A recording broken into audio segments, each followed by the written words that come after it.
the whole genesis of the book itself is to understand how we do listen and what we do listen to. Mhm. I've used a variety of scenarios. I've done a bit of research, quite a bit of listening, from active listening to passive listening, to how listening does affect our everyday life.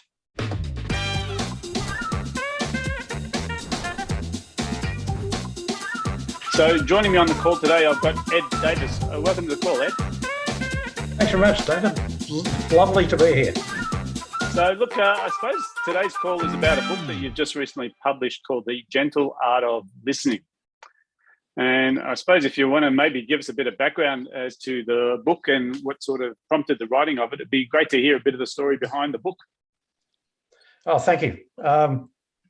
I started, it was a germ of idea that I had probably in lockdown 1 in Melbourne, where the messaging that was coming from politicians, from bureaucrats, from media was negative, and it just became repetitious and almost demeaning, I think, to individuals. So I started thinking that there's got to be a way of selective listening,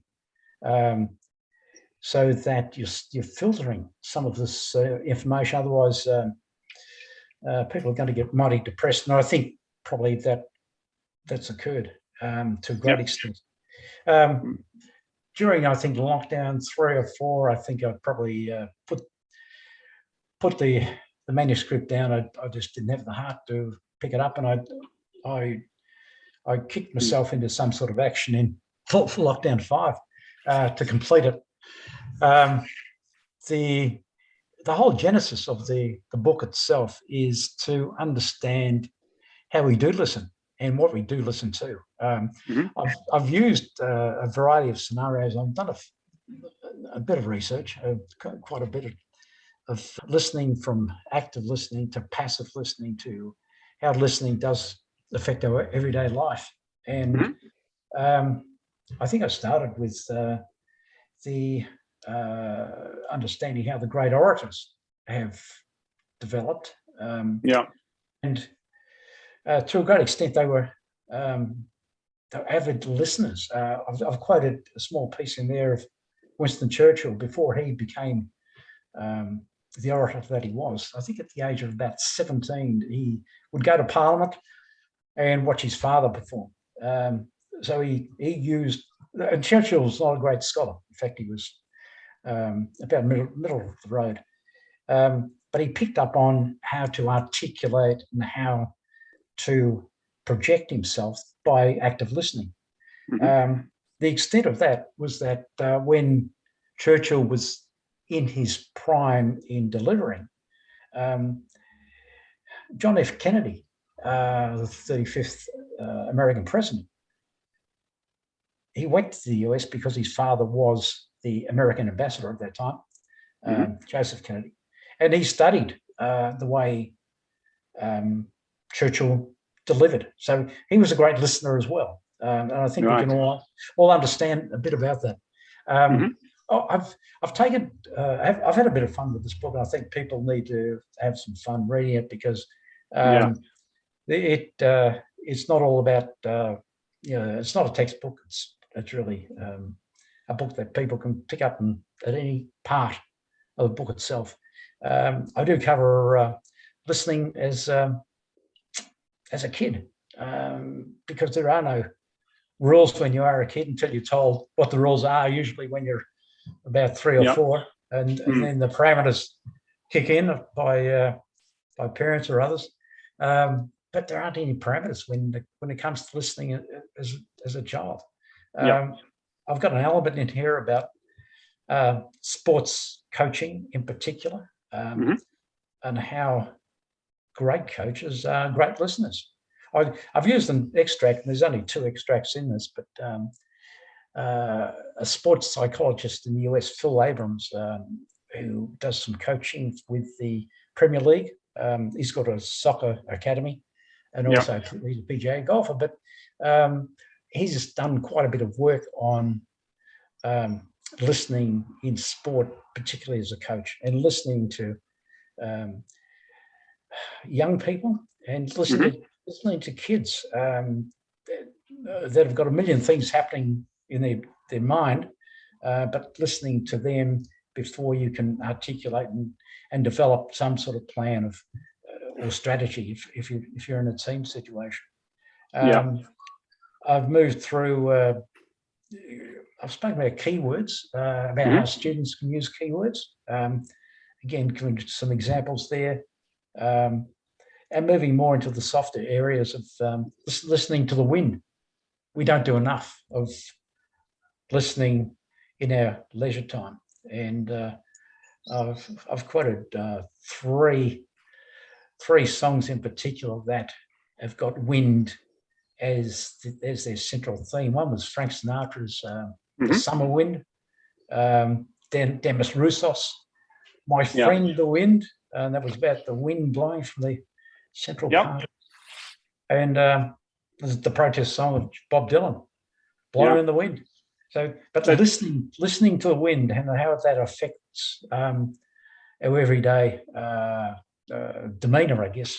So if we talk about like the key elements in the book, like you've talked about obviously becoming better at listening, and you've talked about orators have been good listeners, and that's how they've become great orators. Yes. What are the key threads in the book? Like if we were sort of to try and nail the 3 or 4 main messages you're conveying in there, what are they?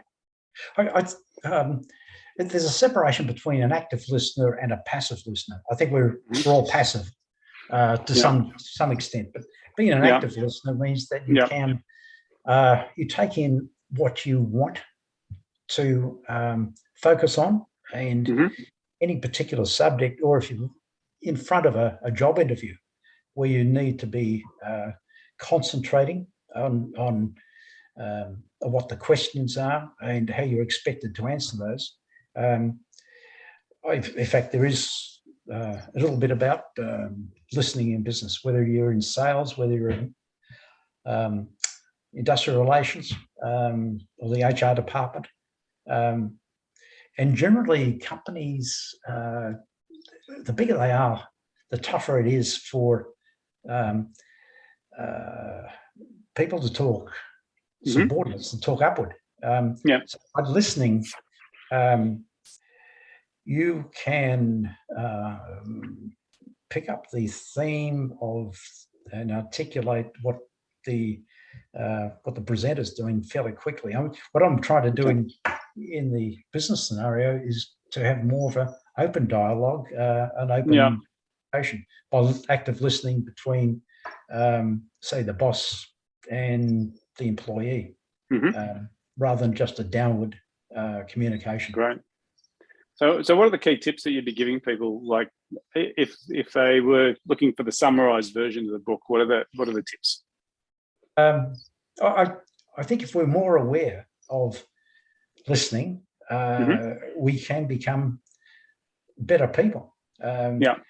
Whether it be meditation, which we all should be doing in some degree, whether it's yoga or self-meditation, but you're listening to yourself, you're listening to your body.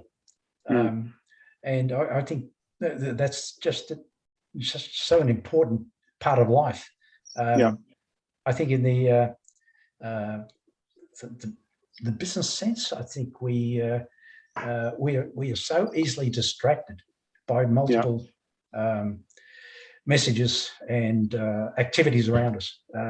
So you need to focus more on what you need to be doing, and by listening to where the source is coming from, and how that does make sense. So concentrate, do not be distracted if you need to get something in that's meaningful for you. So I think it's those sorts of elements, David, in the book. I do mention, and there's a little bit there about a sales sense, where a CEO of a major telco walked into a city dealership for Maserati. And she, a female, wanted the latest model. So the sales guy gave the pitch of the features and benefits and would not be quiet. And when he said to the prospect, would you like your partner to try the car? She said, if I'm not in this car within 20 seconds, I'm walking out of here. So I guess the example is there. Listen to your prospect if you're in sales, and if you're in customer service, customer satisfaction, same sort of thing. Understand. Fantastic. By listening. Awesome. So if people want to get access or read maybe the blurb of this book, it's available on Amazon? It's on Amazon, Booktopia. I've got it. Yeah, great. So it's on a variety of online platforms, and I also have some hard copies that people can come direct if they wish. Yeah, fantastic. So I suppose in the end, we're talking about the subtle art of listening. And I think, you mentioned that this topic's resonating with a lot of people. So obviously there's either them or someone in their lives that's not listening sufficiently. And it is a tough call. I mean, we are in a noisy world, aren't we? So I think any tips on how people can listen better can certainly improve communication and relationships. Oh, it certainly can. And I do relate to the coffee shop scenario where you've got multiple voices happening. Free. Who do you tune into? Who you're looking at? Who you. So it's really siphoning and filtering who you are listening to and listening with.